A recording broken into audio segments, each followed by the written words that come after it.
جو ہمارے مقدر کا لکھا ہے وہ ہمیں مل کے رہے گا۔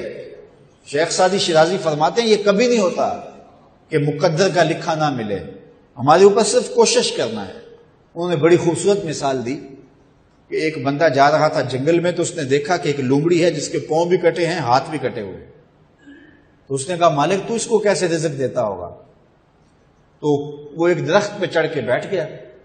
ایک شیر آیا، اس نے شکار کیا اور کچھ کھایا اور باقی پس خوردہ چھوڑ کے چلا گیا۔ یہ رینگتی ہوئی آگے بڑھی اور وہ جو بچہ کھچا تھا اس نے وہ کھا لیا۔ تو اس کا بڑا یقین کامل ہو گیا، اس نے کہا کہ مالک تو کتنا کریم ہے، اس کو بھی رزق دیتا ہے۔ ایک غار میں جا کے بیٹھ گیا، جب وہ بے دست و پا لومڑی کو رزق دیتا ہے انہیں تو پھر انسان ہے۔ ایک پہر گزرا، دو پہر گزرے، تو ہاتف سے آواز آئی میرے بندے میں تجھے بھی دوں گا، لیکن شیر بن لومڑی نہ بن، شیر بن لومڑی نہ بن کہ خود بھی کھا اور اوروں کو بھی کھلا۔ تو قسمت کا ہے جو مل کے رہتا ہے، اب کوئی شیر بن کے لے لے یا لومڑی بن کے لے لے، حرام ذریعہ اختیار کر لے یا حلال ذریعہ اختیار کر لے، اب یہ ہمیں اس نے اختیار دیا ہے۔ فَلَنُحْيِيَنَّهُ حَيَاتًا طَيِّبَةً، اللہ فرماتا ہے کہ جو میرا ہو جائے پھر میں ستھری زندگی دے دیتا ہوں، میں پاکیزہ زندگی دے دیتا ہوں، میں نورانی زندگی عطا کر دیتا ہوں۔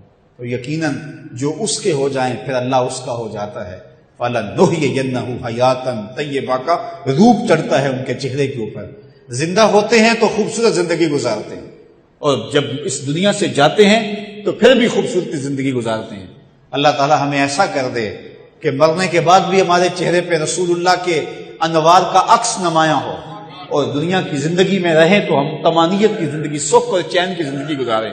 صبح سے لے کر شام تک ٹینشن، مصیبت، پریشانیاں، کیا ضرورت ہے اتنا کچھ لینے کے لیے؟ درود پڑھتے جاؤ، زندگی گزارتے جاؤ، زندگی سوکھی گزارو، زندگی اوکھی نہ گزارو، جو اللہ نے دے دیا اس پہ راضی ہو جاؤ، بس ٹھیک ہے۔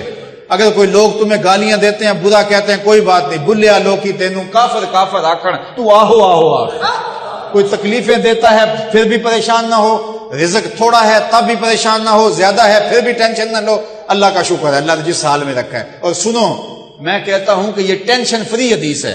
حضرت علی المرتضیٰ فرماتے ہیں جو اللہ کے دیے گئے تھوڑے رزق پہ راضی ہو گیا، اللہ قیامت کے دن اس کے تھوڑے عملوں پہ راضی ہو جائے گا۔ جو اللہ کے دیے تھوڑے رزق پہ راضی ہو گیا، اللہ قیامت کے دن اس کے تھوڑے عملوں پہ راضی ہو گیا۔ تو خوش نصیب ہیں وہ لوگ جو اپنی زندگی کو اللہ کی رضا میں گزارتے ہیں اور اپنی آخرت کو بھی اس کی رضا کے سائے میں لے جاتے ہیں۔ اللہ تعالیٰ مجھے آپ کو اپنی رحمتوں کے سائے میں رکھے، دنیا آخرت کی بہاریں نصیب فرمائے۔